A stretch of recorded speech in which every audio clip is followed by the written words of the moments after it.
नमस्कार दोस्तों, स्वागत है आपका आपके अपने YouTube channel government job preparation पर। दोस्तों, ग्रामीण विकास जो कि लेखपाल के लिए बहुत महत्वपूर्ण है, उसका ये दूसरा टॉपिक यहाँ पर हम लोग अब आज अध्ययन करेंगे।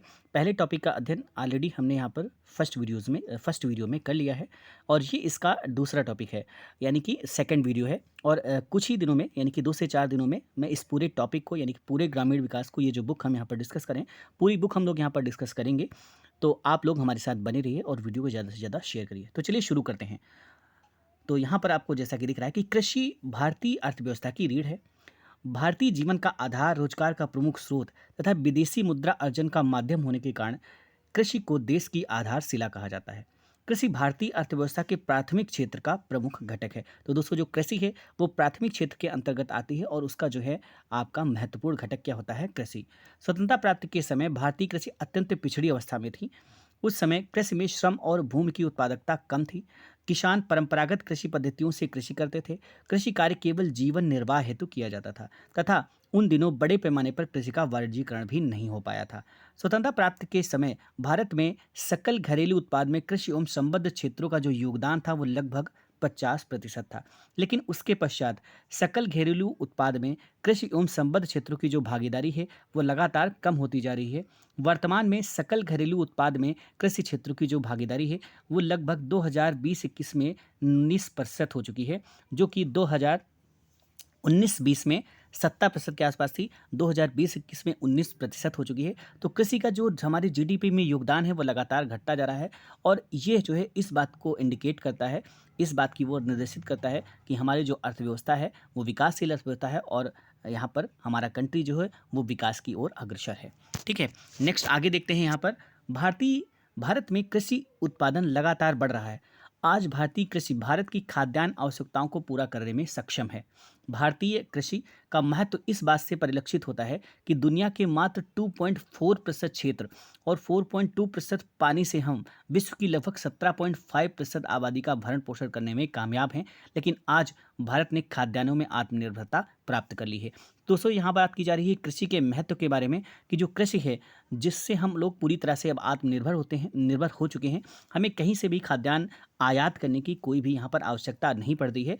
जैसे कि यहाँ पर बताया जा रहा है कि चूंकि भारत के पास पूरी दुनिया का अगर हम क्षेत्रफल की बात करते हैं तो पूरे विश्व के क्षेत्रफल का मात्र 2.4% क्षेत्रफल ही भारत के पास है और मात्र पूरी विश्व में जितना भी वाटर यानी पानी यूज होता है उसका 4.2% पानी होने के बावजूद भी लगभग विश्व की 17.5% आबादी का भरण पोषण करने में हम कामयाब हैं। यानी कि हमारी अगर आबादी की बात की जाए तो पूरे विश्व की आबादी का 17.5% है। उसके बावजूद इतने कम क्षेत्र और इतने कम पानी के बावजूद भी हम 17.5% आबादी का भरण पोषण करने में कामयाब हैं। हमें कहीं से भी खाद्यान्न आयात करने की आवश्यकता नहीं है। खाद्यान्न के मामले को लेकर हम आत्मनिर्भर हैं। ठीक है, नेक्स्ट देखते हैं अगला। यहाँ पर कृषि का स्वरूप, भारतीय कृषि का स्वरूप किस तरीके का भारतीय कृषि का स्वरूप है, तो इसके बारे में समझने की कोशिश करते हैं। विश्व के कई देशों की तुलना में भारत की कृषि उत्पादकता बहुत ही कम है। तो दोस्तों, अगर हम विश्व से कंपेयर करते हैं, अगर हम विश्व से भारत की तुलनात्मक अध्ययन करते हैं कृषि का, तो यहाँ पर हम देखते हैं कि हमारा जो भारत है वो विश्व के कई सारे देशों से जो तुलना में है, अगर इसकी उत्पादकता की बात करें तो वो कम है। कृषि क्षेत्र में कम उत्पादकता कृषि के पिछड़ेपन का कारण बनती है। चूंकि कृषि क्षेत्र के पिछड़ेपन के कारण द्वारा औद्योगिक क्षेत्र की समृद्धि भी धीमी हो जाती है। क्यों? अगर हम कृषि के पिछड़ेपन की बात करते हैं तो जिसकी वजह से, क्योंकि कृषि से ही एक तरीके से कच्चा माल तैयार होता है हमारा उद्योगों के लिए। तो अगर कृषि में हम पिछड़े होंगे तो हम उद्योगों में भी पिछड़े होंगे, उसकी भी समृद्धि यहाँ पर धीमी होगी, क्योंकि कृषि क्षेत्र औद्योगिक क्षेत्र के लिए यहाँ पर मांग सृजन करता है। भारत में कृषि जोतों का आकार सामान्यतः बहुत छोटा है। लघु जोतें कृषि समृद्धि की क्रिया में रुकावटें लाती हैं। दोस्तों, यहाँ पर बात की जा रही है कि जो भारत में कृषि जोतों का आकार है, यानी जो खेतों का आकार है वो बहुत छोटा छोटा है, जिसकी वजह से यहाँ पर दिक्कतें होती हैं। क्यों? क्योंकि यहाँ पर छोटे आकार की खेती में हम आधुनिक जो यंत्र हैं, आधुनिक जो भी रिसर्चेज हैं उनका हम अच्छी तरीके से इस्तेमाल नहीं कर पाते हैं। अच्छा, आधुनिक कृषि यंत्रों का हम बहुत अच्छे तरीके से छोटी जोतों की वजह से इस्तेमाल नहीं कर पाते हैं, जिसकी वजह से भी उत्पादकता में इसका प्रभाव देखने को मिलता है। कृषि क्षेत्र में मौसमी बेरोजगारी और प्रच्छन्न बेरोजगारी बहुतायत से पाई जाती है। दोस्तों, यहाँ पर मौसमी और प्रच्छन्न बेरोजगारी आपको मैं बता देता हूँ कि जो मौसमी बेरोजगारी वो ये होती है कि आप के पास काम सिर्फ सीजनेबल होता है। यानी कि अगर मान लीजिए आप कोई फसल लगाते हैं, तो फसल लगाते समय आपको 1 महीने या 15 दिन का उसका काम होगा फसल लगाना, उसमें बुआई, रोपाई जो भी होती हैं। उसके बाद आप क्या है, जब तक फसल उग रही तब तक आप उसका क्या करते हैं, इंतज़ार करते हैं। यानी तब तक के लिए आप क्या हैं, एक तरीके से रोज़गार हैं। तो एक तरीके से मौसमी बेरोज़गारी होती है। और प्रच्छन्न बेरोज़गारी का मतलब ये होता है कि आपको ज़रूरत है कृषि करने के लिए सिर्फ 10 लोगों की, लेकिन पूरा का पूरा परिवार सपोज़ 20 लोग, 25 लोग उसमें लगे हुए हैं। यानी 25 लोग उसमें लगे हुए हैं, जबकि उस कार्य को सिर्फ 10 लोगों से भी किया जा सकता था।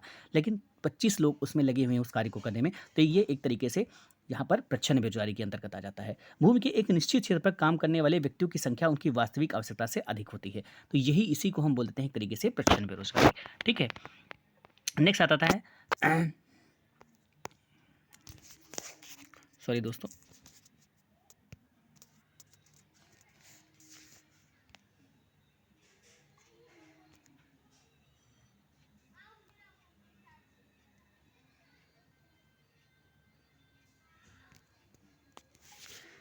नेक्स्ट आता है हमारा, आगे बढ़ते हैं हम। तथा किसानों को कृषि के दौरान केवल वर्ष के कुछ माह ही रोजगार यहाँ पर मिल पाता है। जो मैंने अभी बताया प्रच्छन्न बेरोजगारी के बारे में, उसी की बात की जा रही है। कृषि भूमि के एक बड़े भाग पर काश्तकारों द्वारा कृषि की जाती है। काश्तकार क्या होते हैं? काश्तकार भूमि के स्वामी नहीं होते हैं, बल्कि वे भूस्वामी से भूमि पट्टे पर कृषि कार्यों हेतु लेते हैं। आय का एक बड़ा भाग भूस्वामी के पास होता है एवं काश्तकार को निम्नतम भाग प्राप्त होता है। भारत में ज़्यादा लघु एवं सीमांत किसान होते हैं। किसान का प्राथमिक उद्देश्य अपने परिवार के लिए जीवन निर्वाह के लिए उत्पादन करना होता है, न कि लाभ कमाने के लिए। भारत में खेती की प्रकृति वाणिज्यिक नहीं है। भारतीय खेती वर्षा पर निर्भर है, यानी मौसमी कृषि है। एक तरीके से भारतीय कृषि को मौसम का, मानसूनों का जुआ कहा जाता है, क्योंकि भारतीय जो कृषि वो पूर्णतः कहाँ पर निर्भर है? मौसम पर, यानी वर्षा पर निर्भर है। वर्षा के आधार पर कृषि यहाँ पर अच्छी होती है और इसमें अनिश्चितताएं पाई जाती हैं। इस वजह से यहाँ पर, क्योंकि इसकी वर्षा पर निर्भर होने के पीछे रीज़न ये है कि यहाँ पर सिंचाई की उतनी अच्छी सुविधाएं उपलब्ध अभी नहीं हो पाई हैं। तो वही बताया जा रहा है कि भारतीय जो कृषि है ये वर्षा पर आधारित है, तथा वर्षा की अनिश्चितता की वजह से कृषि उत्पादन में भी अनिश्चितता यहाँ पर देखने को मिलती है। भारत में आज भी कृषि क्षेत्र में पर्याप्त एवं उन्नत सिंचाई सुविधाओं का अभाव यहाँ पर पाया जाता है। भारत में कृषि उत्पादन एवं उत्पादकता में व्यापक स्तर पर क्षेत्रीय विषमताएं विद्यमान हैं। भारत में विद्यमान विस्तृत भौगोलिक विषमताओं एवं जलवायु के अनुसार कृषि उत्पादकता में भी व्यापक अंतर देखने को यहाँ पर मिलता है। आगे बढ़ते हैं, कृषि, भारतीय कृषि का ऐतिहासिक विकास। तो सर्वप्रथम खाद्यान्न यानी अन्न उगाने का जो श्रेय है ये नवपाषाण काल के निवासियों को जाता है। तो अगर आपसे पूछा जाता है कि सर्वप्रथम किस काल में कृषि का यहाँ पर आविष्कार हुआ, एक तरीके से अन्न उगाया गया, तो नवपाषाण काल में अन्न को उगाया गया। नेक्स्ट है, भारतीय उपमहाद्वीप से प्राचीनतम कृषि साक्ष्य वाला स्थल जो है ये उत्तर प्रदेश के संत कबीर नगर जिले में स्थित लहुरा देव है। तो अगर भारत में हम प्राचीनतम कृषि साक्ष्य की बात करते हैं, खासकर उत्तर प्रदेश में बात करते हैं, अगर उत्तर प्रदेश के परिप्रेक्ष्य में करते हैं, तो यहाँ पर हमारा संत कबीरनगर जिले में लहुरा देव जो पड़ता है, यहाँ से प्राचीनतम कृषि साक्ष्य मिले हैं, जो कि नवीनतम खोजों के आधार पर यहाँ पर बताया जा रहा है। हालांकि नवीनतम खोज में लहुरा देव उत्तर प्रदेश संत कबीरनगर को सबसे पुराना कृषि साक्ष्य वाला स्थल बताया गया है। लेकिन इससे पहले, जब तक ये नवीनतम खोजें नहीं हुई थी, तो इसके पहले भारतीय उपमहाद्वीप का जो प्राचीनतम कृषि साक्ष्य वाला स्थल बताया जाता था, वो बताया जाता था पाकिस्तान के बलूचिस्तान में मेहरगढ़ में। तो यानी मेहरगढ़ पहले यहाँ पर हुआ करता था, लेकिन नवीनतम खोजों के आधार पर अगर देखा जाए तो उत्तर प्रदेश का जो लहुरा देव है, यहाँ पर प्राचीनतम कृषि के साक्ष्य यहाँ पर देखने को मिले हैं। मेहरगढ़ की अगर बात करते हैं तो 7000 ईस्वी पूर्व में गेहूं के साक्ष्य मिले हैं। लेकिन अगर हम बात करते हैं यहाँ पर लहुरा देव में चावल के साक्ष्य प्राप्त हुए हैं, जो कि 9000 से 7000 ईस्वी के बीच के आसपास के हैं। लहुरा देव से पूर्व प्राचीनतम चावल के साक्ष्य वाला स्थल कोलडीवा इलाहाबाद में है। तो लहुरा देव में अगर चावल के साक्ष्य की हम बात करते हैं, यानी कि यहाँ पर हमने बताया कि जो लहुरा देव है यहाँ पर चावल के साक्ष्य प्राप्त हुए हैं 9000 से 7000 ईस्वी को लेकर। लहुरा देव से पूर्व अगर प्राचीनतम चावल के साक्ष्य की, यानी कि जब लहुरा देव जो कि नवीनतम खोजों के आधार पर है, अगर लहुरा देव के पहले की अगर हम बात करें, यानी कि जब लहुरा देव का रिसर्च नहीं हुआ था, उसके पहले चावल के जो प्राचीनतम साक्ष्य माने जाते थे वो कोलडीहवा जो कि इलाहाबाद में पड़ता है, यहाँ से माने जाते थे, और जहाँ से 6500 वर्ष पूर्व चावल की भूसी के साक्ष्य यहाँ पर मिले हैं। नेक्स्ट आते हैं, ये लोग कृषि के साथ साथ पशुपालन भी करते थे, जिसके अंतर्गत गाय बैल बकरी भेड़ इत्यादि पालते थे। संभवतः सर्वप्रथम कुम्हारों द्वारा बनाए गए बर्तन भी इसी युग में परिलक्षित होते हैं, क्योंकि कृषि कार्य के कारण अनाज रखने, उन्हें पकाने तथा खाने पीने के लिए बर्तनों की आवश्यकता महसूस हुई। मेहरगढ़ जो कि पाकिस्तान में लोग गेहूं के साथ साथ जौ और राई भी उगाते थे। अब आते हैं हड़प्पा सभ्यता में कृषि के बारे में बात करते हैं। तो हड़प्पा में भी लोगों का मुख्य व्यवसाय कृषि था। हालांकि वे कृषि के साथ साथ पशुपालन भी किया करते थे। कपास को पहली बार हड़प्पा सभ्यता के लोगों द्वारा ही उपजाया गया था, तो इंपॉर्टेंट तथ्य है। नेक्स्ट है, हड़प्पा सभ्यता से प्राप्त प्रमुख फसलों में चावल, गेहूं, कपास, तिल, सरसों, मटर आदि थे, लेकिन मुख्य खाद्यान्न जो था गेहूँ और जौ हुआ करते थे। नेक्स्ट है, यहाँ के लोग जुताई के लिए लकड़ी के हलों का प्रयोग किया करते थे। लोथल से आटा पीसने की चक्की व रंगपुर से चावल के अवशेष मिले हैं। सर्वप्रथम जुते हुए जो खेत का साक्ष्य है वो कालीबंगा से प्राप्त हुआ है। आगे बढ़ते हैं, वैदिक काल में कृषि के बारे में जानते हैं। तो वैदिक काल में कृषि योग्य भूमि को उर्वरा अथवा क्षेत्र कहा जाता था। तो ये इंपॉर्टेंट है, वैदिक काल में जो कृषि योग्य भूमि होती थी उसे क्या कहा जाता था, क्या कहा जाता था, तो उसे उर्वरा या क्षेत्र कहा जाता था। वैदिक सभ्यता सिंधु सभ्यता के विपरीत मूलतः ग्रामीण थी। तो अगर बात करें सिंधु सभ्यता तो वह शहरी सभ्यता थी, लेकिन जो वैदिक सभ्यता थी उसे ग्रामीण सभ्यता कहा गया है। आर्यों का प्रारंभिक जो जीवन था वो मुख्यतः पशुचारण पर आधारित था। कृषि उनका गौड़ धंधा हुआ करता था, यानी कि जो प्रमुख व्यवसाय उनका या प्रमुख धंधा उनका था वो था पशुचारण। कृषि उनका सेकेंडरी व्यवसाय हुआ करता था। भूमि निजी संपत्ति नहीं होती थी, उस पर सामूहिक अधिकार हुआ करता था। गाय को मुद्रा की भांति समझा जाता था तथा अधिकांश लड़ाइयाँ गाय को लेकर हुई हैं, यानी गाय जो है वहाँ पर बहुत मूल्यवान हुआ करती थी और उसी के आधार पर लोगों का आकलन किया जाता था। ऋग्वेद में एक ही अनाज यानी कि यौ का उल्लेख यहाँ पर देखने को मिलता है, तो इंपॉर्टेंट है। ऋग्वेद में किस अनाज को का उल्लेख देखने को मिलता है? यौ का उल्लेख देखने को मिलता है। ऋग्वैदिक कृषि से संबंधित कुछ प्राचीन नाम: उर्वरा यानी जुते हुए खेत, लांगन यानी कि हल, व्रक यानी बैल, करीफ कृषत यानी कि गोबर की खाद, सीता हल से बनी नालियाँ, अवध यानी कुआं, कीवास हलवाहा, उर्दर अनाज नापने वाला यंत्र। नेक्स्ट आते हैं उत्तर वैदिक काल में कृषि के बारे में। तो इस काल में आर्यों का मुख्य व्यवसाय कृषि बन गया था। शतपथ ब्राह्मण, तो दोस्तों ये इंपॉर्टेंट है यहाँ पर, शतपथ ब्राह्मण में कृषि क्रियाओं के 4 प्रकारों का उल्लेख यहाँ पर मिलता है। वो है जुआई, बुताई, कटाई एंड मड़ाई। ठीक है, जुताई, बुआई, कटाई तथा मड़ाई। नेक्स्ट आते हैं ब्रीही यानी कि धान, यौ यानी जौ, माड़ यानी उड़द, ठीक है, मुदग यानी मूंग, गोधूम यानी गेहूं आदि अनाजों का वर्णन यजुर्वेद में मिलता है। तो आपसे पूछा जा सकता है कि यजुर्वेद में या उत्तर वैदिक काल में जौ को क्या बोलते थे? यौ, माड़, मुदद मूंग को क्या, गेहूं को क्या बोलते थे? गोधूम। तो ये सारी चीज़ें यहाँ पर आपको ध्यान में रखनी है। आगे आते हैं, ऋग्वैदिक लोग जौ पैदा करते थे, परंतु इस काल में इनकी मुख्य फसल धान व गेहूँ थी। तैत्तरीय उपनिषद में अन्न को ब्रह्म तथा यजुर्वेद में हल को सीर कहा गया है। काठक संहिता में 24 बैलों द्वारा खींचे जाने वाले हल का उल्लेख मिलता है, ये भी इंपॉर्टेंट है। अब आते हैं मौर्यकालीन कृषि व्यवस्था के बारे में। तो कौटिल्य के अर्थशास्त्र में कृष्ट यानी जुती हुई, उत्कृष्ट बिना जुती हुई, स्थल यानी ऊंची आदि अनेक प्रकार की भूमियों का वर्णन देखने को मिलता है।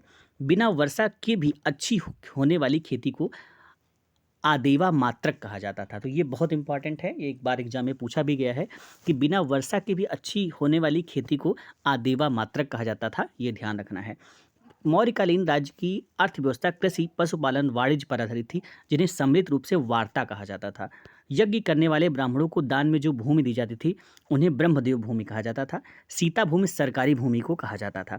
ठीक है, सिंचाई के लिए उपज का 1/5 से 1/3 भाग कर के रूप में लिया जाता था। भूमि कर कुल उपज का 1/6 भाग से 1/8 भाग तक होती थी। बलि एक प्रकार का भू राजस्व था। हिरण्य अनाज के रूप में न लेकर नगद कर। सेतुबंध राज्य की ओर से सिंचाई का प्रबंध। भाग कृषकों द्वारा उत्पादित सामग्री से प्राप्त कर। गुप्त काल में आते हैं, तो गुप्त काल में भी कृषि लोगों का मुख्य व्यवसाय था। कृषि अधिकांशतः वर्षा पर निर्भर थी। वृहत संहिता के अनुसार 3 फसलों की जानकारी थी। इत्सिंग के अनुसार चावल और जौ प्रमुख थी तथा कालिदास ने ईख व धान की खेती का उल्लेख किया है। रहट और घंटी यंत्र का प्रयोग सिंचाई के लिए किया जाता था। भू राजस्व की दर 1/6 भाग थी। सिंचाई का सर्वोत्तम उदाहरण स्कंदगुप्त के जूनागढ़ अभिलेख से मिलता है। गुप्त काल में आर्थिक उपयोगिता के आधार पर भूमि को निम्नलिखित वर्गों में बांटा जा सकता था। ठीक है, तो गुप्त काल के बारे में जानते हैं। आर्थिक उपयोग के आधार पर जो भूमि को बांटा गया था, क्षेत्र, खेती के लिए उपयुक्त भूमि को क्षेत्र कहते थे। वास्तु, वास करने योग्य भूमि को वास्तु कहते थे। खिल यानी जो भूमि जोती नहीं जाती थी। अपृहत यानी बिना जोती गई जंगली भूमि। और चारागाह यानी पशुओं का चारा योग्य भूमि। नेक्स्ट आते हैं भूमि छिद्रान्याय, ऐसी भूमि जो कृषि की अयोग्य हो तथा जो व्यक्ति बंजर भूमि पर खेती प्रारंभ करेगा वही उसका भूमि स्वामी होगा। गुप्त सम्राट द्वारा दिए गए दान में भूमि पर ग्रहीता को राजस्व के समस्त अधिकार के साथ उसकी सुरक्षा व प्रशासनिक दायित्व को भी निभाना होता है। अमर कोश में अमर सिंह ने 12 प्रकार की भूमि का उल्लेख किया है। इसी प्रकार आगे चलकर दक्षिण भारत के राज्यों में इलायची, तिल, मसाले, फल व अन्न की खेती होती थी। लोग नदियों में बांध बनाकर अथवा तालाबों द्वारा सिंचाई किया करते थे। ब्रिटिश काल में चूंकि अंग्रेजों का मुख्य उद्देश्य भारतीयों का आर्थिक दोहन करना था, इसीलिए इनका ध्यान सिर्फ लाभ कमाने वाली फसलों की उपज की ओर था, जैसे कि नील, जूट, चाय, कपास, गन्ना। लेकिन बाद में कुछ असंतुष्ट कृषकों द्वारा कृषक आंदोलनों के फलस्वरूप कुछ रियायतें भी दी गईं व अनुसंधान के लिए कुछ विश्वविद्यालय भी खोले गए, जैसे कि 1885 में बिहार में कृषि विभाग, 1906 में दरभंगा में पूसा की स्थापना आदि के अन्य कार्य किए गए। ठीक है, नेक्स्ट आते हैं अगले कुछ हेडिंग्स पे। कृषि क्रांतियों के बारे में देखते हैं। तो कृषि क्रांति के अंतर्गत कृषि में महत्वपूर्ण परिवर्तन, आविष्कारों, खोजों व नई प्रौद्योगिकियों को लागू किया जाता है। कृषि क्रांतियां उत्पादन के तरीकों को बदलती हैं और उत्पादन दर को बढ़ाती हैं। भारत में विभिन्न कृषि क्रांतियां हुईं और कृषि क्षेत्र में एक बिल्कुल नए युग की शुरुआत हुई। कृषि क्रांतियों ने भारतीय कृषि को तेजी से बढ़ने में मदद की और नए अवसर पैदा किए। विभिन्न कृषि क्रांतियों और उनके संबंध निम्नलिखित इस प्रकार हैं। तो देख लेते हैं यहाँ पर कृषि क्रांतियां और उनसे संबंधित खाद्यान्न कौन कौन से हैं। तो हरित क्रांति सभी खाद्यान्नों से संबंधित है, यानी कि सभी को लेकर सभी चीज़ों में बढ़ावा, ये होता है हरित क्रांति। पीली क्रांति से संबंधित थी तेल बीज उत्पादन यानी तिलहन से संबंधित थी। गुलाबी जो क्रांति थी ये प्याज उत्पादन, झींगा मछली उत्पादन से संबंधित थी। लाल क्रांति मांस उत्पादन, टमाटर उत्पादन से संबंधित थी। श्वेत क्रांति दुग्ध उत्पादन से। नीली क्रांति मछली उत्पादन से। रजत क्रांति अंडा उत्पादन और कुक्कुट उत्पादन से। सदाबहार क्रांति संपूर्ण रूप से कृषि का उत्पादन। ग्री क्रांति उर्वरक से। गोल क्रांति आलू से और काली क्रांति पेट्रोलियम उत्पादन से संबंधित थी। ठीक है, हरित क्रांति के बारे में जानते हैं। अब एक एक करके सारी क्रांतियों के बारे में समझते हैं। तो हरित क्रांति सन 1960 के दशक में नॉर्मन बोरलॉग द्वारा शुरू किया गया एक प्रयास था। इन्हें विश्व में हरित क्रांति के जनक के रूप में जाना जाता है। वर्ष 1970 में नॉर्मन बोरलॉग को उच्च उपज देने वाली किस्मों का विकसित करने के अनेक कार्य के लिए नोबेल शांति पुरस्कार भी प्रदान किया गया था। हरित क्रांति शब्द का प्रतिपादन विलियम गॉड द्वारा किया गया था। भारत में हरित क्रांति का नेतृत्व मुख्य रूप से MS स्वामीनाथन द्वारा सन 1966 से 1967 में किया गया। तो भारत में अगर नेतृत्व की बात करें तो 1966-1967 में किया गया। हरित क्रांति के लिए और किसके द्वारा? MS स्वामीनाथन के द्वारा। हरित क्रांति के लिए भारत में आरंभिक राज्य के रूप में पंजाब राज्य को चुना गया। तो सबसे इंपॉर्टेंट क्वेश्चन है यहाँ पर कि किस राज्य को हरित क्रांति के लिए सबसे प्रारंभिक राज्य चुना गया था? तो पंजाब को चुना गया, जबकि हरित क्रांति का जन्म स्थल पंतनगर नैनीताल को माना जाता है। तो दोस्तों हरित क्रांति का जो जन्म स्थल है वो पंतनगर नैनीताल को माना जाता है, लेकिन सबसे पहले जो आरंभिक राज्य चुना गया था वो था पंजाब। ये ध्यान रखने वाले फैक्ट्स हैं, इनको आपको अच्छे से याद रखना है। हरित क्रांति का आरंभ दूसरी पंचवर्षीय योजना के अंतर्गत किया गया। तो ये भी ध्यान रखना है कि जो हरित क्रांति है इसका आरंभ किस पंचवर्षीय योजना के अंतर्गत किया गया? तो दूसरी पंचवर्षीय योजना के अंतर्गत हरित क्रांति का आरंभ यहाँ पर किया गया। इस क्रांति का दूसरा नाम बीज उर्वरक एवं सिंचाई क्रांति है। हरित क्रांति हेतु भारत के तथा मैक्सिको में विकसित नवीन उर्वरक को प्रतिचारी गेहूं की बौनी प्रजातियों का प्रयोग किया गया था। इस क्रांति की प्रारंभिक सफलता मैक्सिको और भारतीय उपमहाद्वीप में देखी गई। हरित क्रांति को नई कृषि रणनीति के रूप में पहली बार भारत में खरीफ के मौसम में अमल में लाया गया था एवं इसे उच्च उपज देने वाली किस्म कार्यक्रम के नाम से संबोधित किया गया था। हरित क्रांति का जो उद्देश्य है उसके बारे में जानते हैं। भारत में भुखमरी की समस्या को दूर करना, ग्रामीण विकास, बुनियादी ढांचे का विकास, कृषि और औद्योगिक दोनों क्षेत्र के श्रमिकों को रोजगार प्रदान करना, स्वस्थ पौधों का उत्पादन करना था। हरित क्रांति का प्रारंभ कृषि की असमानताएं कम करने हेतु हुआ। हरित क्रांति के परिणाम स्वरूप खाद्यान्न के उत्पादन में भारी वृद्धि हुई, जिसकी शुरुआत 20वीं शताब्दी के मध्य में विकासशील देशों में नए उच्च उपज देने वाले किस्मों के बीजों के प्रयोग के कारण हुई। इस क्रांति के परिणाम स्वरूप भारत के कुल खाद्यान्न में मोटे अनाज एवं दलहन का अंश कम हो गया था। ठीक है, नेक्स्ट आते हैं। इस क्रांति का जो प्रभाव है वो पश्चिमी उत्तर प्रदेश, पंजाब, हरियाणा में अधिक रहा एवं गंगानगर राजस्थान में भी इसका प्रभाव देखने को मिला था, जबकि सरकार द्वारा 7 जिलों में यह कार्य आरंभ किया गया था। हरित क्रांति के परिणाम स्वरूप चावल में लगभग 200% एवं गेहूं में लगभग 500% की बढ़ोतरी दर्ज की गई। बाजरा, ज्वार, मक्का आदि फसलों में भी वृद्धि हुई। तो सबसे ज़्यादा हरित क्रांति का जो प्रभाव पड़ा था वो किसकी फसल पर पड़ा था? तो गेहूं की फसल पर यहाँ पर पड़ा था। ये क्वेश्चन भी पूछा गया है, आपको यहाँ पर ध्यान रखना है। नेक्स्ट है, हरित क्रांति के प्रारंभ के समय में भारत की प्रधानमंत्री इंदिरा गांधी, खाद्य एवं कृषि मंत्री चिदम्बरम सुब्रमण्यम, योजना मंत्री प्रो अशोक मेहता एवं कृषि सचिव B शिवरमन थे। हरित क्रांति के फलस्वरूप खाद्यान्न में आत्मनिर्भरता आई, किसान की आय में बढ़ोतरी हुई। ठीक है, औद्योगिक विकास हुआ। हरित क्रांति ने भारत को खाद्यान्न की कमी वाले देशों की श्रेणी से निकालकर विश्व के अग्रणी कृषि देशों की श्रेणी में परिवर्तित कर दिया। नेक्स्ट आते हैं। अतः कहा जा सकता है कि हरित क्रांति द्वारा देश में न केवल कृषि क्षेत्र में आत्मनिर्भरता आई, अपितु भारत छोटे देशों को भी निर्यात करने में सक्षम हो गया। व्यावसायिक कृषि को अत्यधिक बढ़ावा हरित क्रांति द्वारा मिला। नेक्स्ट आते हैं पीली क्रांति के बारे में देखते हैं। तो पीली क्रांति जो है 1980 के दशक में जब देश का खाद्यान्न तेल का आयात चिंताजनक स्तर पर पहुंच गया था, तब भूतपूर्व प्रधानमंत्री राजीव गांधी ने स्वयं हस्तक्षेप करके तिलहन पर तकनीकी मिशन शुरू किया। तिलहन उन फसलों को कहते हैं जिनसे वनस्पति तेल का उत्पादन होता है, जिसमें महत्वपूर्ण होता है तिल, सरसों, मूंगफली, सोया, सूरजमुखी। भारत में तिलहन की तेल बीज की उपज बढ़ाने के लिए पीली क्रांति का आरंभ यहाँ पर किया गया था। खाद्य तेलों और तिलहनों के उत्पादन के क्षेत्र में अनुसंधान और विकास की रणनीति को पीली क्रांति का नाम दिया गया। भारत में तिलहन के अंतर्गत 9 प्रकार के निम्नलिखित बीज आते हैं: सरसों, सोयाबीन, सूरजमुखी, अरहरी, अलसी, कुसुम्भ, मूंगफली, तिल एवं नाइजर। पीली क्रांति के तहत राष्ट्रीय तिलहन और वानस्पतिक विकास बोर्ड की स्थापना की गई, जिसका संक्षिप्त नाम नाबार्ड है। इस बोर्ड के अंतर्गत विभिन्न कार्यक्रम चलाकर तिलहन की पैदावार को संभावित क्षमता तक बढ़ाने के लिए प्रयत्न किए जाते हैं। पीली क्रांति के अंतर्गत सरकार ने किसानों को उच्च गुणवत्ता के बीज उपलब्ध कराए, जिससे तिलहन की फसलों की गुणवत्ता और मात्रा में वृद्धि हुई। पीली क्रांति के अंतर्गत तिलहन की फसलों की सुरक्षा के लिए पूरे देश में भंडारों और वितरण की सुविधा उपलब्ध कराई गई थी, जिससे फसलों को सुरक्षा प्रदान हो सके।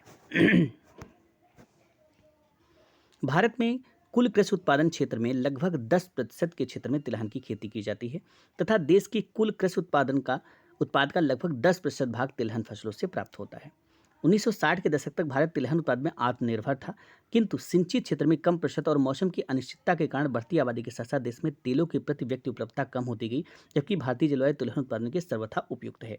तिलहन उत्पादन कम होने के कारण निम्नलिखित हैं: कुल कृषि में तिलहनी फसलों का कम क्षेत्रफल, घरेलू बीजों का उपयोग जिसके कारण तेल की गुणवत्ता पर प्रतिकूल प्रभाव, खाद्य एवं उर्वरकों का नगण्य उपयोग, फसल सुरक्षा में वैज्ञानिक तरीकों का उपयोग न किया जाना, मिश्रित फसली खेती में दलहन उत्पादन को प्राथमिकता देना, खाद्य तेलों तथा तिलहन के उत्पादन को बढ़ावा देने के लिए पीली क्रांति की शुरुआत की गई।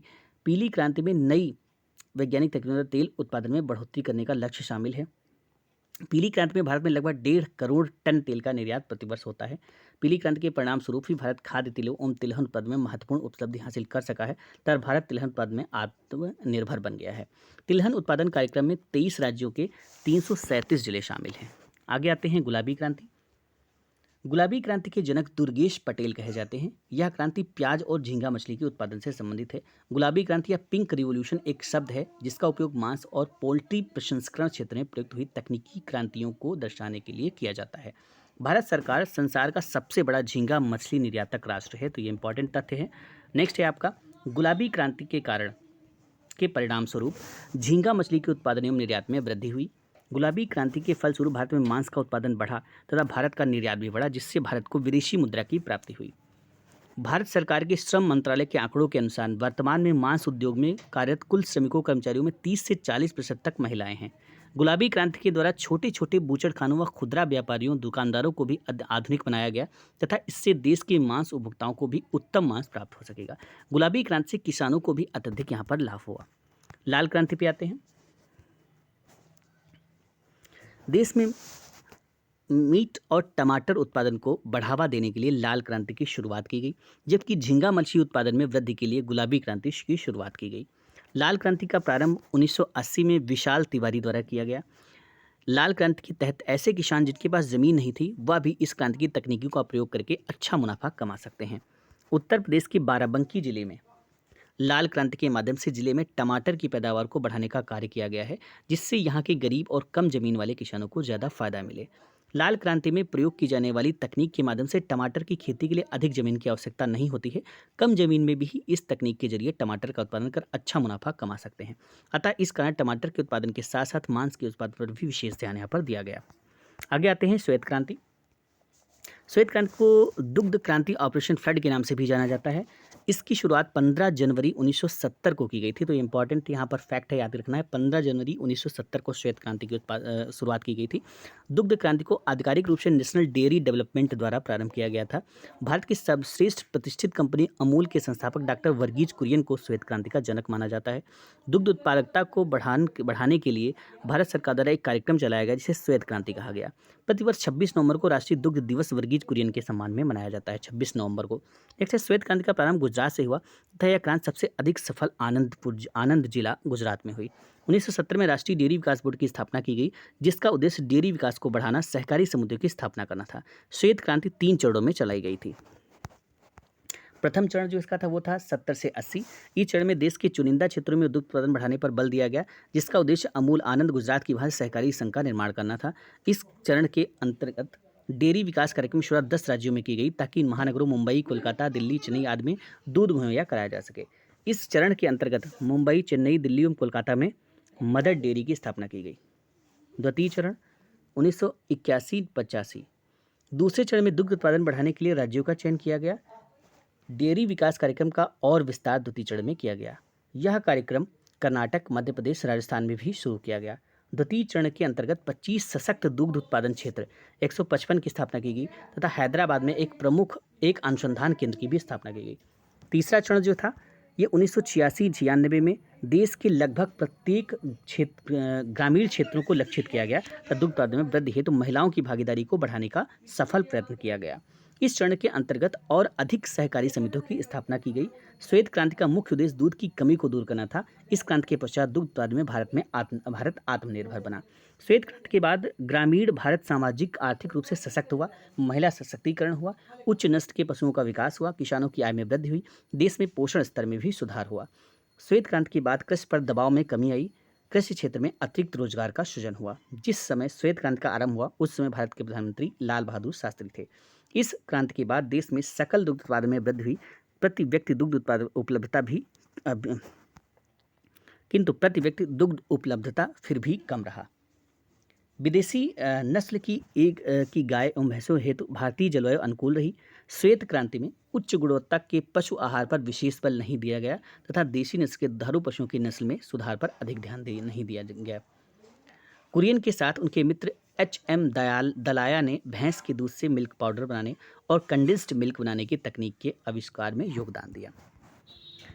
फिर आते हैं नीली क्रांति पे। देश में मछली उत्पादन को बढ़ाने हेतु चलाए गए कार्यक्रम में नीली क्रांति कहते हैं।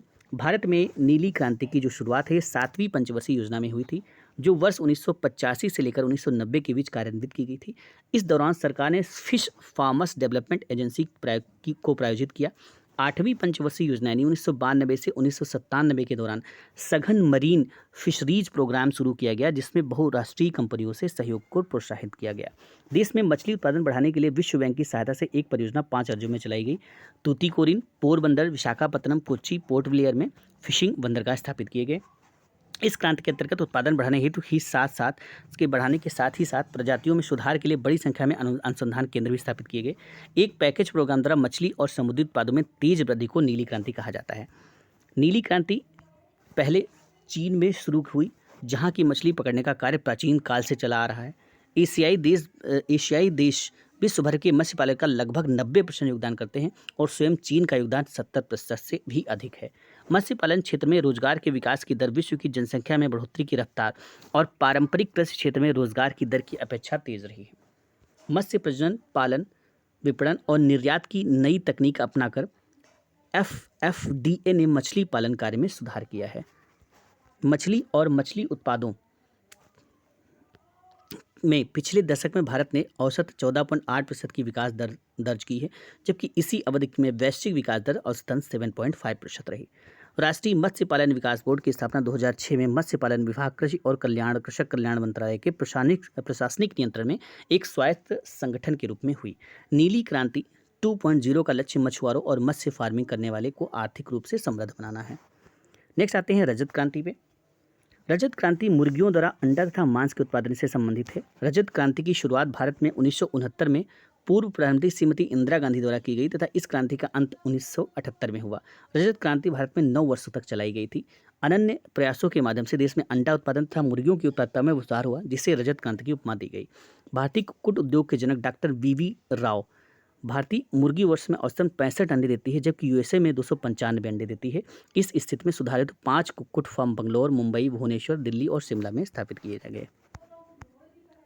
नेक्स्ट है भारत विश्व में अंडा उत्पादन में चीन एवं अमेरिका के बाद तीसरा स्थान रखता है। भारत में सबसे ज़्यादा 4 अंडा उत्पादक राज्य आंध्र प्रदेश, तमिलनाडु, महाराष्ट्र और तेलंगाना। रजत क्रांति का उद्देश्य मुर्गियों के अंडों में बढ़ोतरी करना था। नेक्स्ट आता है फिर सदाबहार क्रांति। तो ये भी इंपॉर्टेंट क्रांति है। सदाबहार क्रांति समग्र कृषि विकास से संबंधित है। हरित क्रांति की सफलता के पश्चात भारत सरकार क्रांति की ओर बढ़ा ताकि देश के सालाना खाद्यान्न उत्पादन को मौजूदा स्तर से 2 गुना करके 420 मिलियन टन किया जा सके। सदाबहार क्रांति का विचार प्रमुख कृषि वैज्ञानिक व किसानों पर राष्ट्रीय आयोग के अध्यक्ष MS स्वामीनाथन ने 25 फरवरी 2006 को कोयम्बटूर में एक व्याख्यान में व्यक्त किया। इस क्रांति के अंतर्गत कृषि हेतु विज्ञान की सर्वश्रेष्ठ तकनीकों के इस्तेमाल व ऑर्गेनिक फार्मिंग में शोध को बढ़ावा देने पर बल दिया गया। सदाबहार क्रांति का उद्देश्य मिट्टी के स्वास्थ्य का उन्नयन करना, लैब टू लैंड प्रदर्शनों को बढ़ावा देना, रेन वाटर हार्वेस्टिंग को अनिवार्य बनाना, किसानों को उचित मूल्य पर साख उपलब्ध कराना इस क्रांति के उद्देश्य थे। सदाबहार क्रांति के जनक MS स्वामीनाथन हैं। प्रसिद्ध वैज्ञानिक और पर्यावरणविद MS स्वामीनाथन को पहला विश्व कृषि पुरस्कार मिल चुका है। इस क्रांति के माध्यम से देश को पूरी तरह खाद्यान्न में निर्भर बनाना था। ग्रे क्रांति, ये ग्रे क्रांति का जो संबंध है ये उर्वरक उत्पादन में वृद्धि से लक्षित है। देश की आज़ादी के बाद देश खेतों में रासायनिक उर्वरकों का प्रयोग नगण्य था। उस समय खाद्यान्न उत्पादन की प्रमुख आवश्यकता थी। हरित क्रांति के समय गेहूं और धान की जो प्रजातियां खेती के लिए मंगाई गई थी वह इन उर्वरकों के समुचित इस्तेमाल से ही भरपूर उत्पादन दे सकते थे। इस कार्य के लिए सरकार द्वारा खेती में रासायनिक उर्वरकों के उपयोग को बढ़ावा देने के लिए एक सघन रासायनिक उर्वरकों के उपयोग को बढ़ावा देने के लिए एक सघन अभियान चलाया गया, जिसे ग्रे क्रांति की उपमा दी गई। इस क्रांति की सफलता का जो परिणाम है, सन 1950-51 में रासायनिक उर्वरकों का प्रयोग 1 मिलियन टन से भी कम था, जो बढ़कर 20.30 मिलियन टन प्रतिवर्ष पहुंच गया। यानी कि इसमें काफ़ी सफलता देखने को मिली। जो उत्पादन यानी कि जो पहले उपभोग जो हुआ करता था वो 1 मिलियन टन हुआ करता था, जो कि 20.30 मिलियन तक पहुंच गया। इस क्रांति के परिणाम स्वरूप सही मायने में देश को खाद्यान्नों में आत्मनिर्भर बनाने में रासायनिक उर्वरकों की महत्वपूर्ण भूमिका रही है। भारत में सार्वजनिक एवं निजी क्षेत्र दोनों में उर्वरकों का उत्पादन किया जाता है। भारत के प्रमुख सार्वजनिक क्षेत्र के निगम एवं उनके संरक्षण में स्थापित उर्वरक कारखाने निम्नलिखित हैं। भारतीय उर्वरक निगम की स्थापना 1961 में हुई थी। यह भारत का सबसे बड़ा सार्वजनिक क्षेत्र का निगम है। नेक्स्ट आ जाते हैं, आगे बढ़ते हैं। गोरखपुर उत्तर प्रदेश, रामागुंडम वो आंध्र प्रदेश। ठीक है। नेक्स्ट है आपका तलचर जो कि आपका उड़ीसा में है। ट्राम्बे मुंबई आदि कारखाने स्थापित किए गए हैं। भारतीय कृषि उर्वरक सहकारी निगम की स्थापना 1967 में की गई थी। इसके अंतर्गत स्थापित इकाइयाँ गुजरात में कलोल तथा कच्छ एवं उत्तर प्रदेश में आंवला बरेली तथा Phulpur Allahabad. National fertilizers limited के अधीन स्थापित किए गए कारखाने नालंग तथा भटिंडा पंजाब, पानीपत हरियाणा तथा गुना मध्य प्रदेश में स्थित हैं। जबकि उदमंडलम अलुआ कोचीन प्रथम तथा द्वितीय कारखाने fertilizers and chemicals Travancore limited के अधीन हैं। नेक्स्ट आते हैं गोल क्रांति। गोल क्रांति का संबंध आलू के उत्पादन से है। भारत में इसके विकास के लिए केंद्रीय आलू अनुसंधान संस्थान शिमला की स्थापना की गई। केंद्रीय आलू अनुसंधान संस्थान शिमला हिमाचल प्रदेश द्वारा विकसित प्रौद्योगिकियों एवं रोग रोधी किस्मों के परिणाम स्वरूप भारत में आलू क्रांति संभव हुई, जिसे गोल क्रांति की उपमा प्रदान की जाती है। वर्ष 1971 में अखिल भारतीय समन्वित आलू सुधार परियोजना की शुरुआत इस संस्था के तहत की गई, जिसके अंतर्गत मेरठ उत्तर प्रदेश में आलू अनुसंधान हेतु कार्यरत है। गोल क्रांति आज भी जारी है। इस संस्था के प्रयासों के परिणाम स्वरूप गत 50 वर्षों में आलू की खेती के क्षेत्रफल में लगभग 5.1 गुना तथा उत्पादन में लगभग 13.5 गुना की वृद्धि दर्ज की गई है। भारत में आलू के उत्पादन में औसत उपज 25 टन प्रति हेक्टेयर है। देश में आलू के उत्पादन में शीर्ष राज्य उत्तर प्रदेश, पश्चिम बंगाल तथा बिहार है।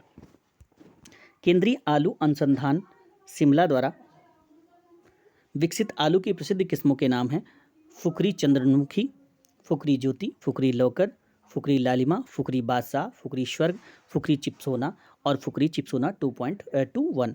भारत चीन के बाद विश्व का दूसरा सर्वाधिक आलू उत्पादन करने वाला राष्ट्र है। काली क्रांति। काली क्रांति का संबंध कच्चे तेल से संबंधित है। पेट्रोलियम उत्पादन बढ़ाने के लिए सरकार ने इथेनॉल के उत्पादन में तेजी लाने और बायोडीजल का उत्पादन करने के लिए इसे पेट्रोल के साथ मिलाने की योजना बनाई। इथेनॉल ऊर्जा का एक अक्षय स्रोत है और गुड़ से उत्पादित चीनी उत्पादन का उपोत्पाद है। पेट्रोल के साथ इथेनॉल का सम्मिश्रण संयुक्त राज्य अमेरिका और ब्राज़ील में 70 वर्षों से अधिक समय से किया जा रहा है। काली क्रांति के परिणाम स्वरूप भारत में पेट्रोल डीजल के साथ 10% इथेनॉल का सम्मिश्रण प्रारंभ हुआ। इसी क्रांति के द्वारा बायोडीजल नाम सर्वप्रथम अस्तित्व में आया। ठीक है। नेक्स्ट आते हैं परिवहन ईंधन के साथ इथेनॉल का सम्मिश्रण किसानों को बेहतर रिटर्न प्रदान करता है। हाइड्रोजन के दुर्लभ संसाधनों को पूरा करेगा और प्रदूषण को कम करके पर्यावरण के अनुकूल होता है, क्योंकि यह दहन में मदद करता है।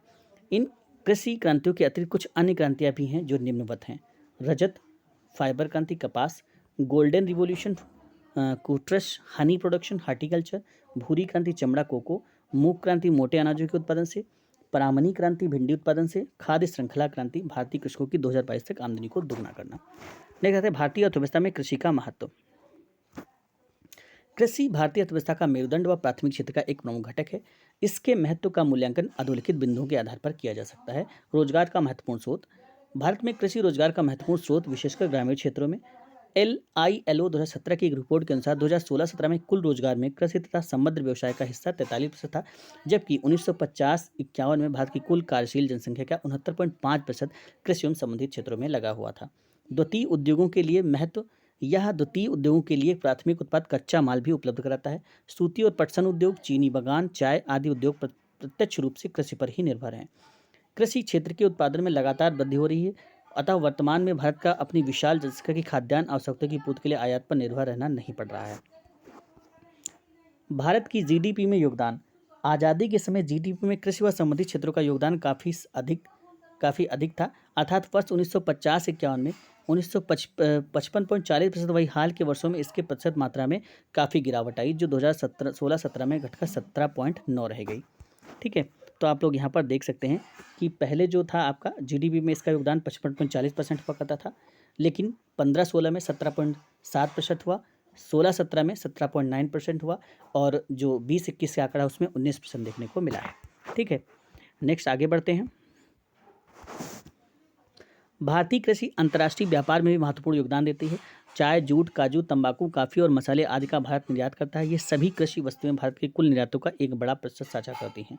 भारत में ग्रामीण क्षेत्रों में आधी से अधिक श्रम शक्ति कृषि क्षेत्र में कार्यरत है। कृषि आज भी निम्न आय वर्ग के लोगों के जीवन का आधार है तथा यह खाद्य सुरक्षा का मुख्य अस्त्र है। भारत में पूंजी निर्माण प्रक्रिया में कृषि क्षेत्र का सहयोग आवश्यक है। कृषि उत्पादों के उत्पादन के रूप में तथा गैर कृषि उत्पादों की मांग के रूप में भारत में कृषि का केंद्रीय स्थान है। गैर कृषि उत्पादों की मांग के महत्वपूर्ण स्रोत होने के रूप में कृषि अर्थव्यवस्था के द्वितीय क्षेत्र में निवेश प्रेरित करता है। भारत में भू धारणा की प्रमुख पद्धतियाँ। औपनिवेशिक काल में पहले भारतीय अर्थव्यवस्था कृषि पर आधारित थी, लेकिन अंग्रेजों ने यहाँ परंपरागत कृषि ढांचे को नष्ट कर दिया और अपने स्वार्थ के लिए भू राजस्व निर्धारण और संग्रहण के नए नियम लागू किए। प्लासी के युद्ध के बाद बंगाल की दीवानी प्राप्त करने के बाद कंपनी के गवर्नर जनरल वारेन हेस्टिंग ने 1772 में बंगाल में द्वैत शासन व्यवस्था को समाप्त कर फार्मिंग सिस्टम इजारे दारी प्रथा की शुरुआत राजस्व वसूली के लिए की। फार्मिंग सिस्टम के तहत कंपनी किसी क्षेत्र की वसूली की जिम्मेदारी सबसे ज़्यादा बोली लगाने वाले को देती थी।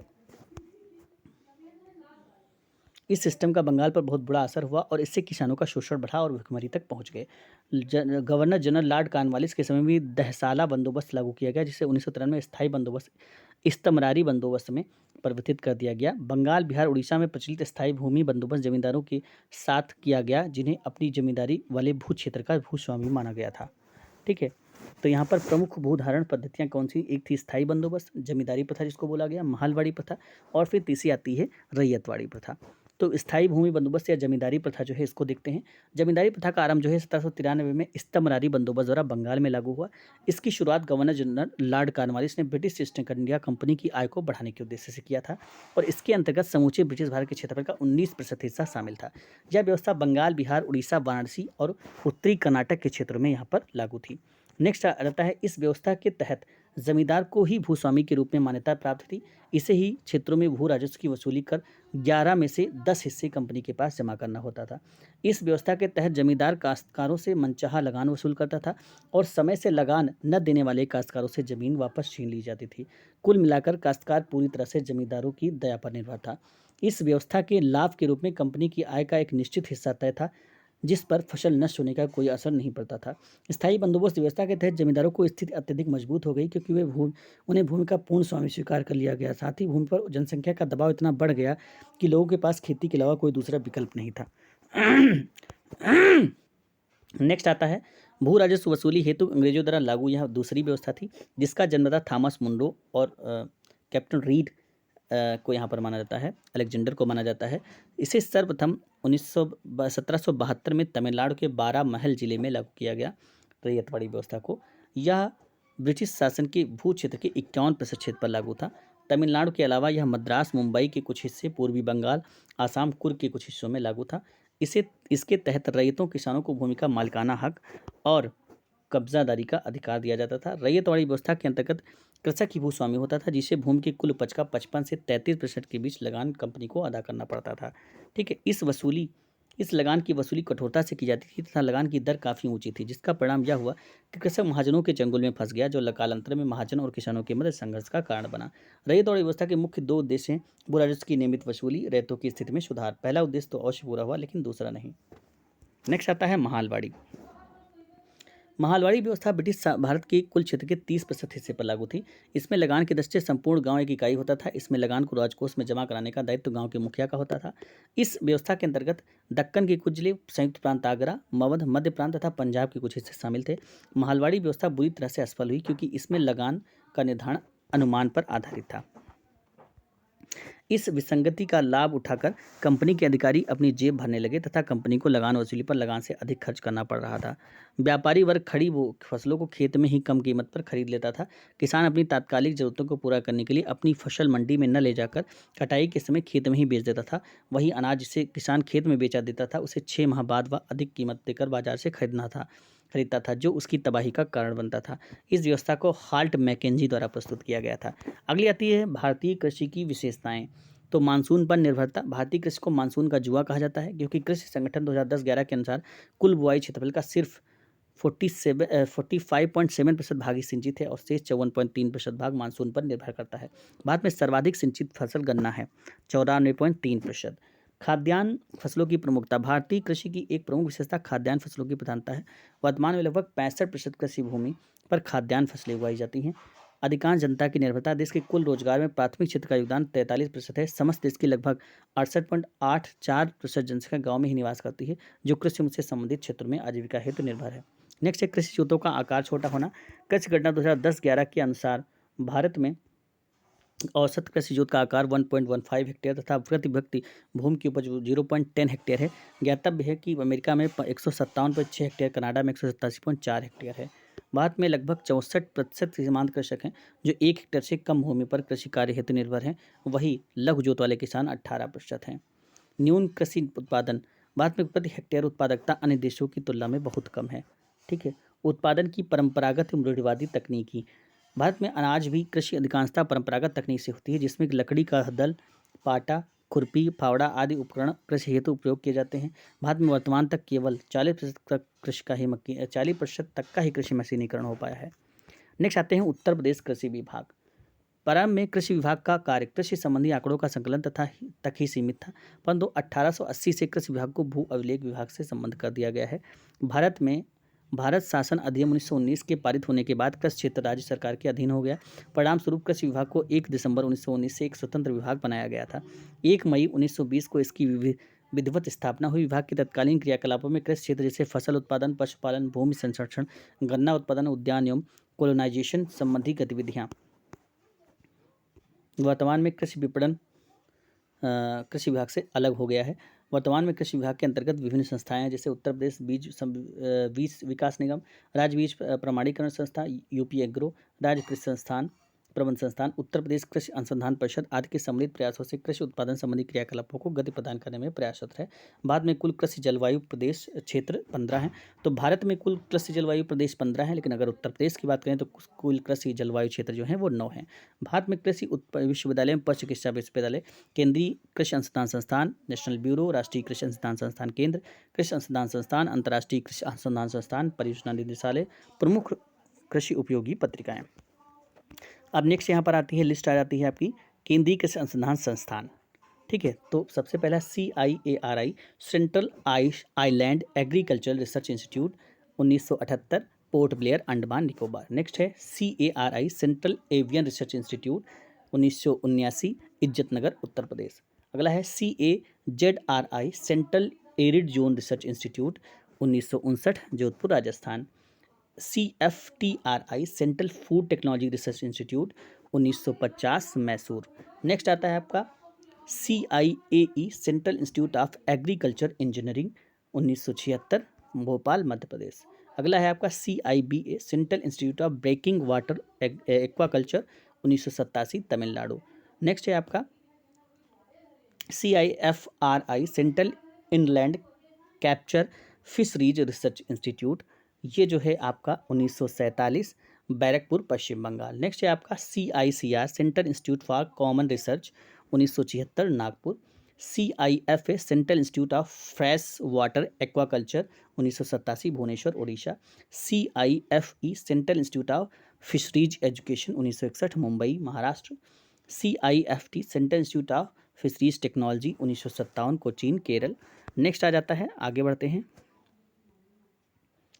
CISF central institute for sub tropical horticulture 1984 Lucknow Uttar Pradesh.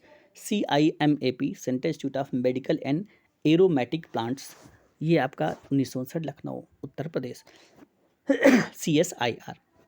Next है CIPET central institute of post harvest engineering and technology 1989 Ludhiana Punjab. CIRB central institute for research on buffaloes 1985 Hisar Haryana.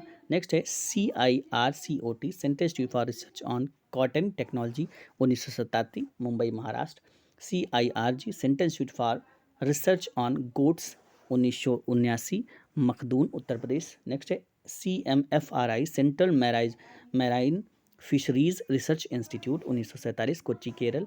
Next है CPCRI central plantation crops research institute 1970 काशरगोड Kerala. CPRI central potato research institute 1949 Shimla Himachal Pradesh. Next है CPRI central potato research institute campus Modipuram Meerut Uttar Pradesh. CRIDA central research institute for dry land agriculture 1985 Hyderabad. Next है CRIJAF central research institute for jute and life fibres, यह है आपका 1953 Barrackpore Paschim Bengal. Next है CRRI central rice research institute जो कि 1946 में स्थापित है कटक उड़ीसा, तो ये बहुत इंपॉर्टेंट है, इसको ध्यान रखना है। आगे बढ़ते हैं, CSSRI central soil salinity research institute 1969 Karnal Haryana. CSWCRT central soil and water conservation research and training institute 1954 Dehradun. CSWRI central sheep and wool research institute 1962 Bikaner Rajasthan. Next है CSWEI central tuber crops research institute 1963 Thiruvananthapuram Kerala. CTRI central tobacco research institute 1947 Rajahmundry Andhra Pradesh. CTTH central institute for temperate horticulture 1994 Srinagar Jammu Kashmir. CPCRT central plantation crop research institute 1970 Kasaragod Kerala. NASM national agriculture science museum, ठीक है, ये हो जाता है 2004 नवंबर 3 नई दिल्ली पूषा campus. Next आता है किसान राष्ट्रीय किसान आयोग। भारत सरकार द्वारा राष्ट्रीय किसान आयोग NFC का गठन 18 नवंबर 2004 को किया गया था। आयोग का गठन प्रोफेसर MS स्वामीनाथन की अध्यक्षता में किया गया। दिसंबर 2004-06 तक इसमें 5 रिपोर्ट प्रस्तुत किए। 11वीं पंचवर्षीय योजना के लक्ष्य तेज और अधिक समावेशी विकास के लक्ष्य को प्राप्त करने का सुझाव, किसानों की परेशानियों, किसानों को आत्महत्या में वृद्धि करने के कारणों पर ध्यान केंद्रित किया गया। किसान और कृषि क्षेत्र के समावेश विकास का उद्देश्य 2000 में प्रस्तुत सिफारिशों के आधार पर अक्टूबर 2007 में संसद के समक्ष किसानों के लिए एक राष्ट्रीय मसौदा नीति रखी गई। खाद्य और पोषण सुरक्षा, कृषि प्रणाली में स्थिरता, कृषि हिस्सों की गुणवत्ता को बढ़ावा आदि लक्ष्य थे इसके। नेक्स्ट आता है किसान क्रेडिट कार्ड, बहुत इंपॉर्टेंट है। यह योजना भारतीय बैंकों द्वारा 1998 में शुरू की गई। यह योजना नाबार्ड द्वारा RV गुप्ता समिति की सिफारिशों पर टर्म लोन और कृषि जरूरतों को प्रदान करने के लिए तैयार की गई। उसका उद्देश्य किसानों को वित्तीय लोन देकर फसल उत्पादकता और भूमि पर स्थायी सुधारों को प्रोत्साहित करना है। KCC क्रेडिट धारकों को व्यक्तिगत दुर्घटना के लिए मृत्यु और स्थायी विकलांगता की स्थिति में 50,000 तक और अन्य जोखिम के लिए 25,000 तक का बीमा कवर दिया जाता है। इसका भार प्रीमियम बैंक और उधारकर्ता दोनों 2:1 के अनुपात में वहन करते हैं। नेक्स्ट है राज्य कृषि मंडी परिषद। तो इसकी स्थापना जो है, राज्य कृषि मंडी परिषद की जो स्थापना है, ये अधिनियम 1964 पारित कर इसकी स्थापना की गई। इसका उद्देश्य कृषि मंडियों में व्याप्त भ्रष्टाचार और कानूनी कटौतियों और बिचौलियों के अनुचित प्रभाव को समाप्त कर कृषि विपणन में सुधार करना था, जिससे कि किसानों को उनकी उपज का बेहतर मूल्य मिल सके और वह अधिक उत्पादन हेतु प्रोत्साहित हों। वर्तमान में इस अधिनियम के अधीन 249 मुख्य एवं 356 उप मंडी कार्यरत हैं। प्रत्येक मंडी के लिए एक मंडी समिति की स्थापना की गई एवं नवीन मंडी स्थलों को भी यहाँ पर निर्माण कराया गया है। आगे आते हैं, राज्य की मंडी परिषद द्वारा खलिहान और अग्नि दुर्घटना सहायता योजना जिलाधिकारियों के माध्यम से चलाई जा रही है। इस योजना में जोत सीमा के आधार पर न्यूनतम 75,000, अधिकतम 1,50,000 की आर्थिक सहायता दी जाती है। उत्तर प्रदेश में सिंचाई के साधन, नलकूप की तरह जो सिंचाई होती है 73.6% होती है, यानी सबसे ज़्यादा नलकूप द्वारा होती है। नहर सिंचाई होती है 18.5%, कुआं, तालाब, झील एवं पोखर द्वारा सिंचाई 6.8% और अन्य साधनों से 1.1%। नेक्स्ट आते हैं पंचवर्षीय योजना, जो कि बहुत इंपॉर्टेंट तथ्य है। प्रथम पंचवर्षीय योजना 1951-56 तक चली। यह हेराल्ड डोमल में आधार पर आधारित थी। प्रथम पंचवर्षीय योजना का जो उद्देश्य था, कृषि विकास करना था। इस योजना के अंतर्गत भारत में भाखड़ा नागल परियोजना, ब्यास नदी पर नदी घाटी परियोजना तथा दामोदर नदी घाटी परियोजना का विकास किया गया। प्रथम पंचवर्षीय योजना की अवधि के अंत तक 5 भारतीय प्रौद्योगिकी संस्थान भी शुरू किए गए थे। इस योजना का लक्ष्य 2.1 जीडीपी था, जो कि आपको मिला 3.6, जो कि एक बहुत सफल योजना रही। द्वितीय आपका जो पंचवर्षीय योजना है, वह है द्वितीय पंचवर्षीय योजना 1956 से 1961 चली। यह पीसी महालनोबिस के मॉडल पर आधारित थी। द्वितीय पंचवर्षीय योजना का जो उद्देश्य था, समाजवादी समाज की स्थापना करना था। इस योजना में कृषि विकास के साथ साथ उद्योगों का विकास किया गया। इस योजना में तीव्र औद्योगिकरण पर बल दिया गया। द्वितीय पंचवर्षीय योजना के अंतर्गत विकास का लक्ष्य 4.5% निर्धारित किया गया था, जो कि मिला 4.27%। तो ये भी लगभग सफल योजना यहाँ पर मानी गई। अगली है तीसरी पंचवर्षीय योजना 1961 से 1966। तीसरी पंचयोजना का उद्देश्य अर्थव्यवस्था में कृषि को आत्मनिर्भर बनाना था। ठीक है। तीसरी पंचवर्षीय योजना के अंतर्गत 1964 में सोवियत संघ के सहयोग से बोकारो झारखंड में बोकारो आयरन एवं स्टील कंपनी की स्थापना की गई। तीसरी पंचवर्षीय योजना असफल मानी जाती है। असफलता का जो कारण था, वो भारत चीन युद्ध 1962, भारत पाकिस्तान युद्ध 1965 तथा 1966 का भीषण अकाल था। तीसरी पंचवर्षीय योजना का विकास लक्ष्य 5.6% निर्धारित किया गया था, लेकिन प्राप्ति जो हुई वो हमें 2.8% की हुई। ठीक है। उसके बाद यहाँ पर योजना अवकाश हुआ। फिर चौथी जो पंचवर्षीय योजना आई, वो आई 1969 से 1974 तक चली। यह योजना DR गाडगिल मॉडल पर आधारित थी। इस योजना में स्थायित्व के स्थान के साथ विकास एवं आर्थिक आत्मनिर्भरता पर बल दिया गया। इस योजना का लक्ष्य समाजवादी विकास की स्थापना करना था। चौथी पंचवर्षीय योजना में 1969 में पहली बार भारत में 14 बैंकों का राष्ट्रीयकरण किया गया। तो बैंकों का जो राष्ट्रीयकरण है, वो किस पंचवर्षीय योजना के अंतर्गत किया गया था? तो चौथी पंचवर्षीय योजना के अंतर्गत किया गया था।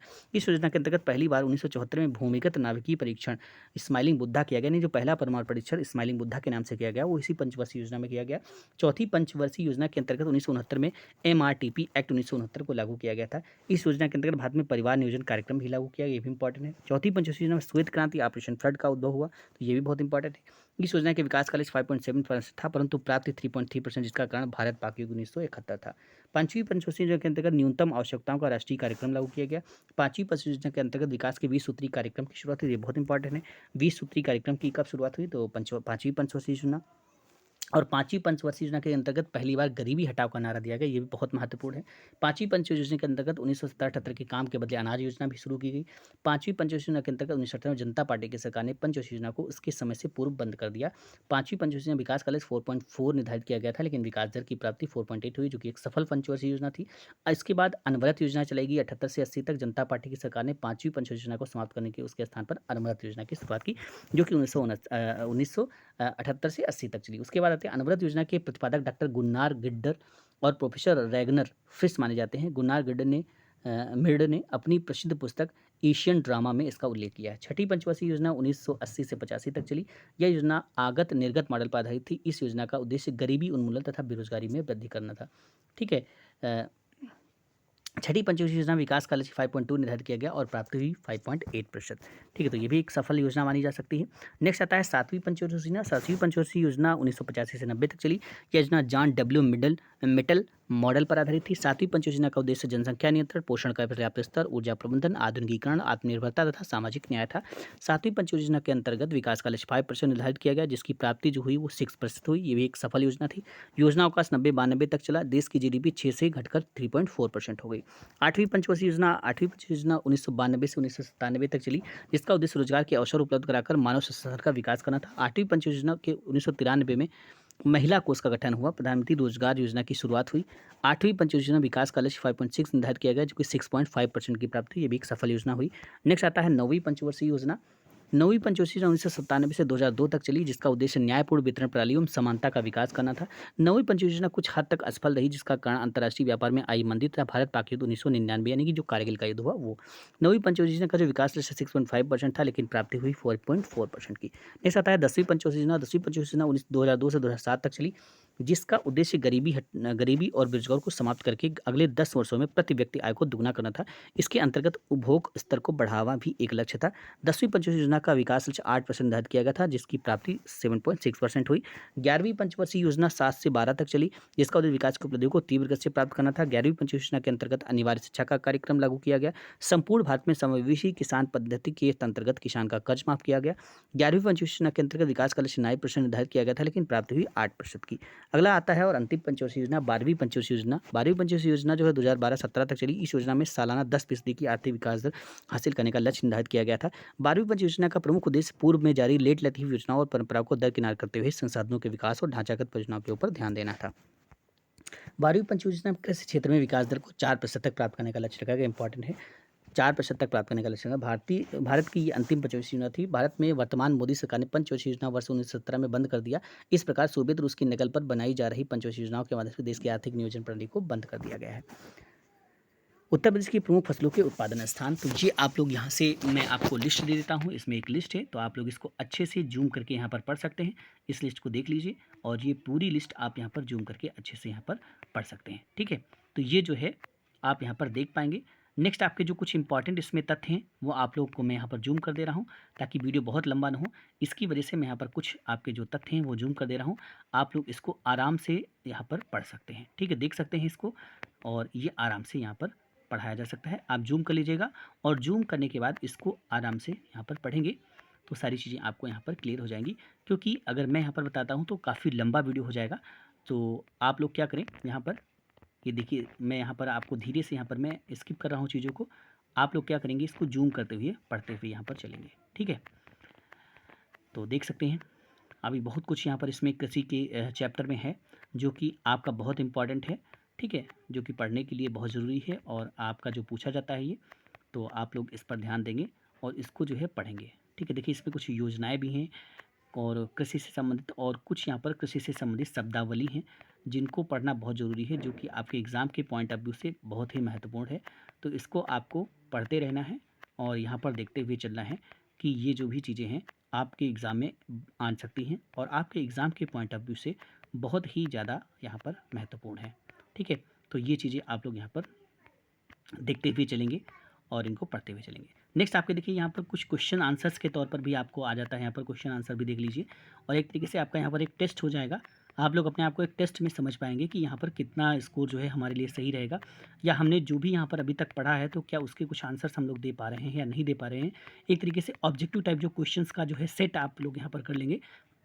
आपका जो प्रैक्टिस है यहाँ पर एक तरीके से यहाँ पर पूरा हो जाता है। ठीक है, तो ये सारे के सारे आपको यहाँ पर क्वेश्चंस को भी सॉल्व करना। देखिए सब पिछली जो परीक्षाएं हैं उसमें आए हुए प्रश्न हैं, उसमें आए हुए क्वेश्चंस हैं, तो ये ज़रूर देखिए, ताकि इससे एक आइडिया लगता है कि किन क्वेश्चंस को हमको बहुत अच्छे से और बहुत ईमानदारी के साथ, बहुत ऑनेस्टी के साथ पढ़ना है। ये सारे के सारे देख सकते हैं आप लोग, सारे के सारे यहाँ पर प्रीवियस ईयर क्वेश्चन देखिए, आप क्वेश्चन सारे पड़े हुए हैं कि किस पाले में, किस तिथि में और कौन से एग्जाम में ये क्वेश्चन पूछे गए हैं। उसके बाद यहाँ पर लास्ट में देखिए आंसर शीट भी दी गई है, आप आपके आंसर यहाँ पर मैच कर सकते हैं।